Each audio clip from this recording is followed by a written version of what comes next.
Hello, আসসালামু আলাইকুম viewers.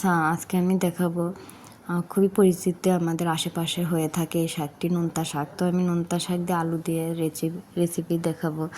তো আমি নোনতা শাক এবং আলু আর একটু লবণ দিয়ে হাফ চামচ লবণ দিয়ে ভাপ দিয়ে নিচ্ছি। তো আমার ভাপ দেওয়া হয়ে গেলে আমি এটিকে পেঁয়াজ রসুন কেটে ভেজে নেব। তো আমি পেঁয়াজ শুকনো মরিচ আর রসুন কেটে ভেজে নিচ্ছি। তো অবশ্যই বন্ধুরা আমার চ্যানেলটিকে লাইক কমেন্ট করতে বেশি বেশি শেয়ার করতে ভুলবে না।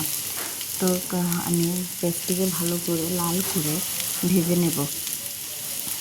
তো আমি ভেজে নেওয়ার পরে লাল করে আমার ভাজা শেষ হয়ে গেছে। তো আমি এখন শাক দিয়ে দেবো।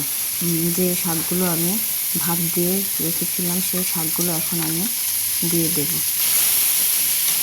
তো শাকগুলো আমি দিয়ে সবটুকু শাকগুলো দিয়ে আমি ভালোভাবে এটিকে নেড়ে চেড়ে নেব। তো আমি এটিকে 10 মিনিট ভাপ দিয়ে নিয়েছি আগে।